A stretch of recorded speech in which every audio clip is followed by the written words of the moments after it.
Johnny Dollar. Pat McCracken, Johnny. Universal adjustment. Sorry, Pat, but the answer is no. Huh? My bags and fishing tackle are all packed. Johnny. My plane ticket is just waiting for me out of Bradley Field. Plane's due to take off in a few minutes, and believe me, I'm going to be on board. Well, fine. So don't try to stop me. Well, because what I called you about... Well, listen, Johnny. It's no use, Pat. I'll see you when I get back, and not until. That's what you think. Well, now, look, there's nothing so important that it can't wait a week or so. Wrong, Johnny. Now, listen. No, I'm sorry, but it's no use. But don't you see, Johnny? All I see is that it's time for me to get out there to the airport. I'll drive you out. Oh, no, you won't. Johnny, will you listen to me? So long, Pat. Johnny! And so help me if he tries chasing me out to the airport.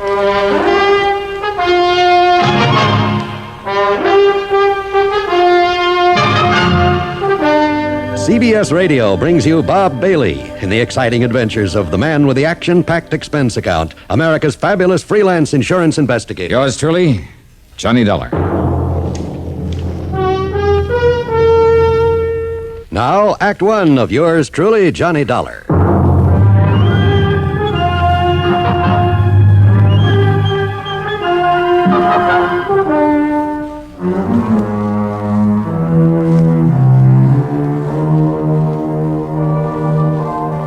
Expense account submitted by Special Investigator Johnny Dollar. Yeah, to the Universal Adjustment Bureau, Home Office, Hartford, Connecticut.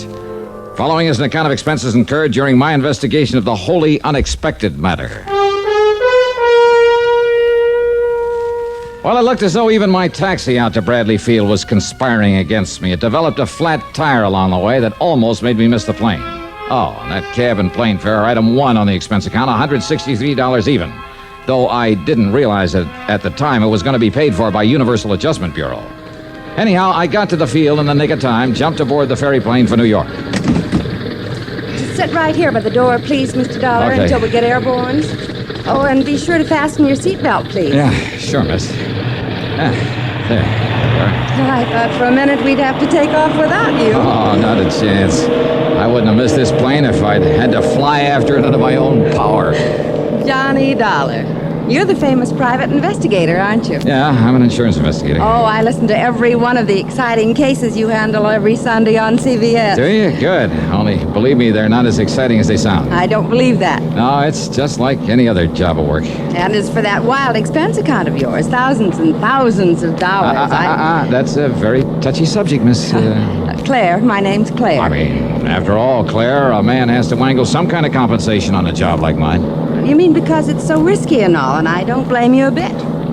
Are you off on some dangerous investigation now, Mr. Dollar? No, sirree. No, ma'am. I'm heading for a place over in western Arizona, Lake Mojave Resort on the Colorado River. I know. The place you're always going to fish. Well, the place where I always try to get in some fishing. That's right. Something always happens and spoils your plans. But not this time. You see, I do listen to your program. But now we're airborne, Mr. Dollar, so you can get rid of the seatbelt and go up to seat 11 that I saved for you. Oh, yeah, sure. Thanks a lot, Claire. Pleasure, Johnny, and I hope you have a wonderful trip. Oh, believe me, nothing's gonna stop me this time. For once in my life, I'm gonna...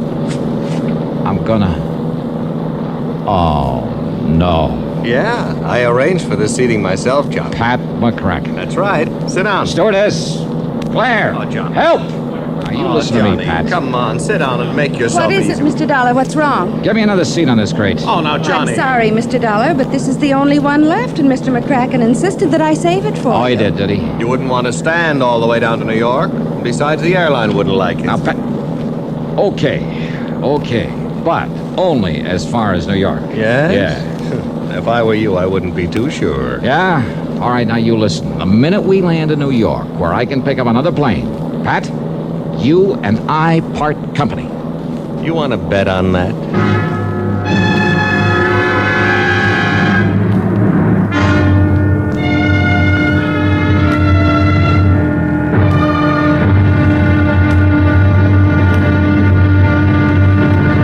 It's an interesting fact that many of our greatest inventions and discoveries have been hit upon accidentally by doctors, engineers, or inspired tinkerers while working toward some other objective.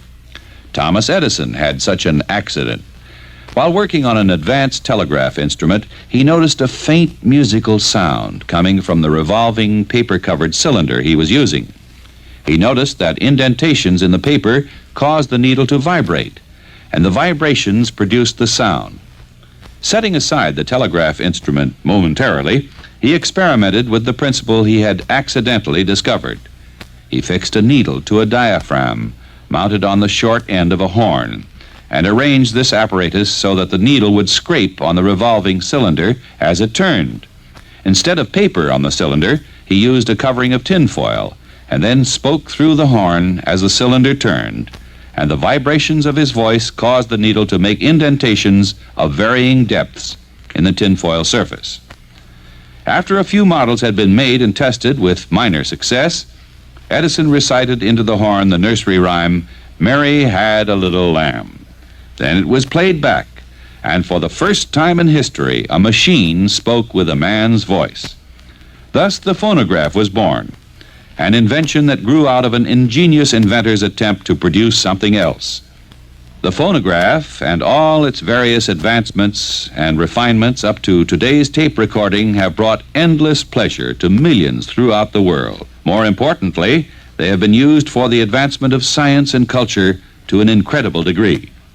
This is just one of many cases in which the illustrious Thomas A. Edison succeeded in his efforts by following the American inventor's traditional philosophy, there must be a way. Let's find it. Now, Act Two of yours truly, Johnny Dollar, and the wholly unexpected matter.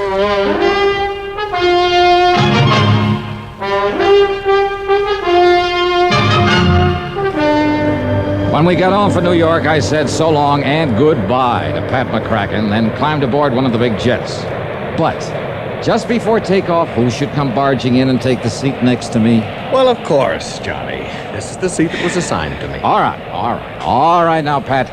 How did you know what flight I was taking out of Hartford? Which one out of New York? Easy, Johnny, easy. I simply checked with the airline back there at Bradley Field. Ish. Now, instead of clamming up the way you did on the trip from Hartford to New York, let's talk about this. I'm sorry, Pat, but I'm on a vacation, and this is one time. Neither you nor anybody else is going to keep me from going out to... Yes? Well... Go ahead and say it, Johnny, to Lake Mojave Resort out along the Colorado. How did... I mean... Oh, what makes you think that? Well, where else in the world would you go to get away from it all for a few days? Well, lots of places. Not this time. How do you know? I'm just betting on it. That's why I dragged along all my fishing tackle. Huh? Sure. After hearing you rave about the place all these years, I decided it was high time I took a crack at it, too. Now, wait a minute, just a minute. Yes, Johnny. You mean that when you called me back at my apartment, it wasn't about some kind of an assignment? Farthest thing from my mind. Oh, yeah? Honor bright. What? Then why didn't you say so? So who had a chance?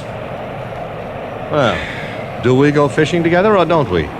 All right, just one condition, Pat. Yeah? Not one single word of business until we get back to Hartford. Who said anything about business? Don't you think I need a vacation now and then as much as you do? Okay, then, okay. Now, that's settled. That's settled, yeah. Now, make with some talk about those nice big fish that we're gonna... Okay, Huh? What's the matter? What? Nothing.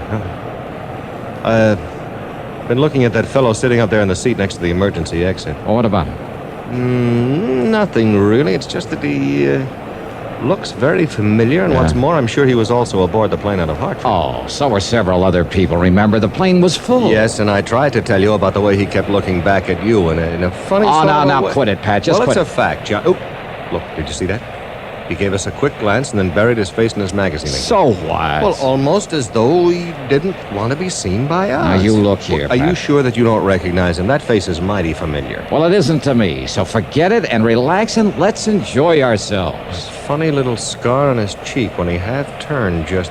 Johnny, are you sure you didn't... Now, I said forget it. Okay, whatever you say.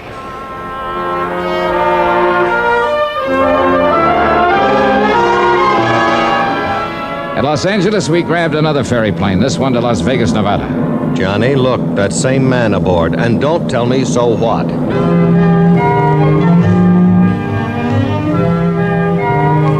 It was late when we arrived at the fabulous city of Chance out there in the middle of the Mojave Desert. So we grabbed a cab into the Hotel Sahara. That's item 2, $1.25. Item 3 is $16 for a suite of rooms. Item 4 is $12.20 for a couple of drinks and a good meal. Then we dropped into the casino. Oh, real excitement. Yeah, watching the little ivory ball click around the roulette wheel, the snap of cards at the blackjack table, the rattle of dice, the click of poker chips, the ring of silver dollars, and over it all, the constant chuck and whir of the slot machines. Pat and I had separated, and by some stroke of good luck, I did all right with the dice. So I hauled my stack of chips over to the cashier's cage and collected, believe it or not. 200, 300, 350, 60, $365. Right on the nose. Thanks very much. Yes, sir. Next, Oh, please. Johnny, there you are. Yeah, I sure am. Well, how you doing, Pat? All right, fine. Now listen. Yeah? That man we saw on the plane. That you saw. Well, I saw him again a little while ago while you were at the roulette So table. He was what? watching you, and when he saw me watching him... Now, Pat, would Johnny, you... Probably, look, half a dozen people from Hartford have taken this same set of planes out here. After all, it's vacation time. A lot of people. Okay, Johnny, I hope you're right. Well, sure I'm right.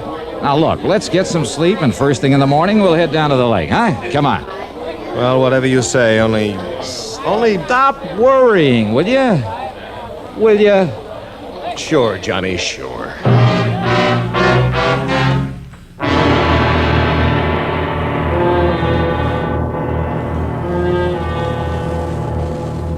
Any American accused of a serious crime has the right to a jury trial.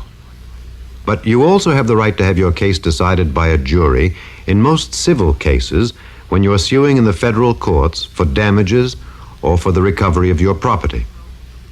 Do you know when you can exercise this right? The answer is in the Constitution. The Seventh Amendment says that you can have your case decided by a jury whenever the amount involved is greater than $20. This is one of the ways in which the Constitution seeks to provide every citizen with fair and impartial justice. It is one of the ways in which the Constitution ensures that this country of yours and mine shall be our country under God. And now, Act 3 of yours truly, Johnny Dollar.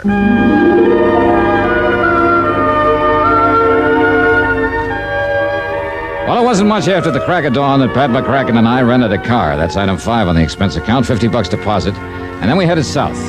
5 miles short of Kingman, Arizona, we swung right on 68 down toward Davis Dam, down to Lake Mojave Resort. Once over the mountain pass, there were miles and miles of nothing but sun-baked rock and sand, of sagebrush and Joshua trees, of tumbleweed and cactus. And then, right in the middle of it, that clear blue water of Lake Mojave. The resort itself, with everything for water sports and, more important for me, for the fishermen. Buster Favors signed us in at the office, and then... Okay, you're number 8, Johnny. And if you and Mr. McCracken don't get limits every day... Mr. McCrack? Out here, Buster, it's Pat. Okay, Pat. Wow, shall we?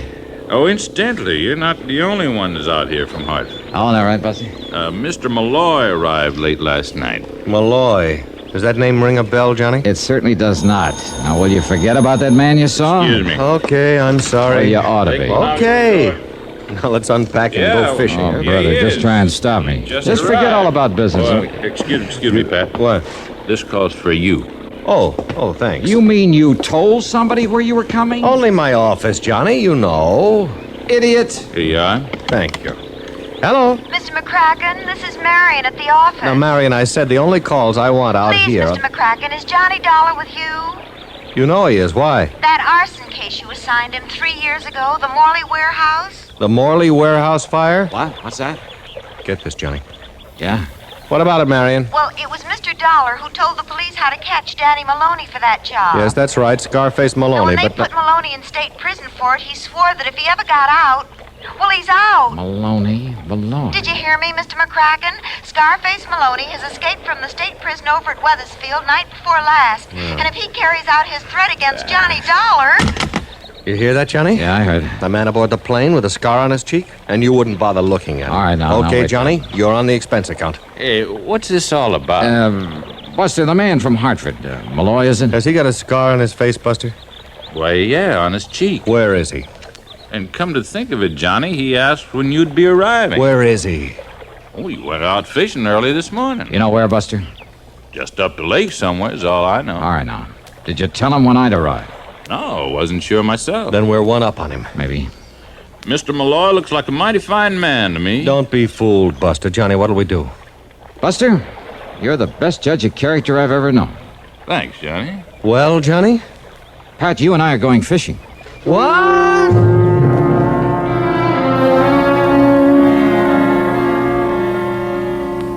I know Lake Mojave well. Scarface Maloney, he couldn't possibly know much about it. So Pat and I put on fishing clothes, took along our tackle, I took along a gun, and we headed up the lake in a fast outboard. We prowled into every wash and cove at the lower end of the lake, slowly and methodically. We saw lots of fishermen, but not the man we were looking for. Finally, well, I guess the spell of Lake Mojave was just too much for me, so I hove to at the end of a long, narrow cove with high walls of rock on every side. Hey, why stop here, Johnny? Well, one cast cove, Pat. What? Oh, look, it's just too good to pass up. Now, you drop a plug there in the corner. Just one cast, and I guarantee you a bass. You think of fishing at a time like this? Oh, come on now. Just try it, Pat. Then we'll go back to the main body of the lake and we'll find the... Johnny, look. Huh? No, careful so he won't see you. Up on that rock that overhangs the end of the cove. Yeah, I see him. Hiding behind a boulder. Yeah. Look. I see it. At least the glint of the sun. Blued steel, Johnny. Yeah. I can't see what it is, but I don't need to, Johnny, because it's aimed this way. Of all the heavenly bodies, the moon has gained such importance that it's continually in today's news. Now, to land a rocket ship on the moon, you must know the moon's exact orbit and rate of speed around the Earth.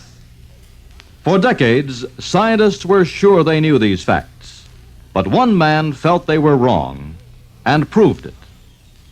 Simon Newcomb was born in 1835 in Wallace, Nova Scotia. Throughout his childhood, he amazed his elders with his uncanny perception of mathematics. While in his teens, Newcomb joined his father, who was teaching in the United States. In 1854, they finally settled in Maryland, where Newcomb also became a teacher. One day on a trip to Washington, he visited the Smithsonian Institute. From then on, he spent every free moment studying from its wonderful wealth of books. Reading book after book, he stumbled onto 4 volumes which kindled his enthusiasm into a brilliant flame. The books told of the amazing world of astronomy. Early in his new career, he became especially interested in the moon. He studied it intensely. One evening, he noticed that it seemed to be lagging a little behind its predicted schedule of motion. Surrounding himself with tables and charts, he painstakingly pursued the possible error. After exhaustive effort, he found it. An error in computation had been made back in the year 1675. If Newcomb had not discovered this error, a flight to the moon might never have been possible. Simon Newcomb, another American scientist dedicated to the principle that somehow there must be a way. Let's find it. Now, here's Act 4 of yours truly, Johnny Dollar.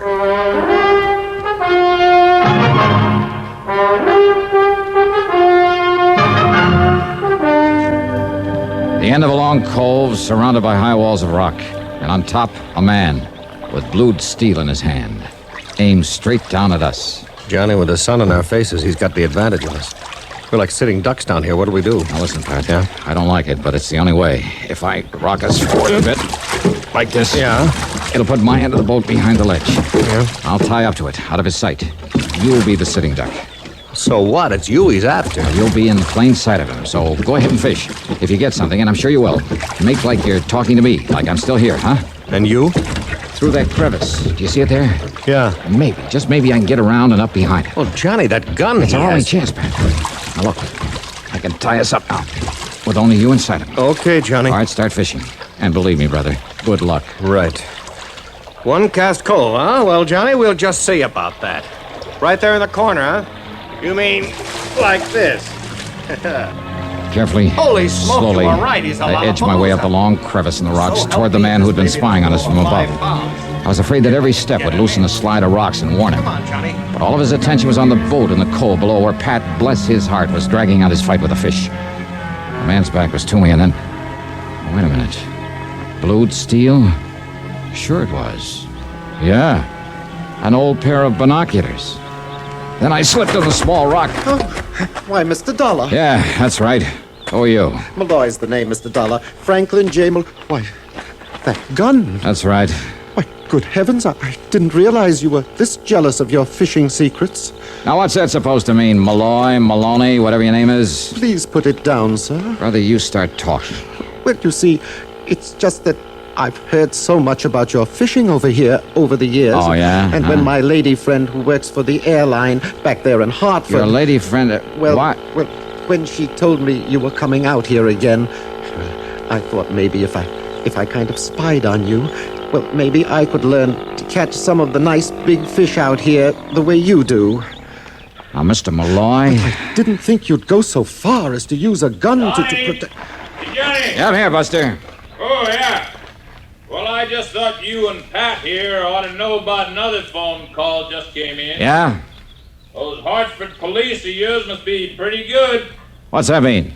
They picked up that Scarface Maloney about an hour ago, and he's back in the pen. Johnny! Oh, and I see you found Mr. Malloy. Buster, please, Mr. Dollar. I'll get to you in a minute.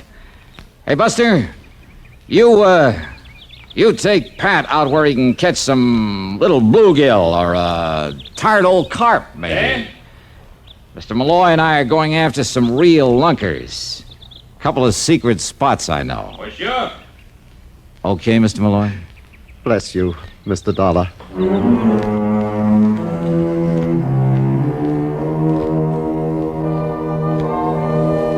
Well, you sure can't win them all, especially when there isn't anything to win. And at long last, I got in a full week of fishing at Lake Mojave. Expense account total? Well, Pat, you add it up. After all, you're paying for it. Yours truly, Johnny Dollar.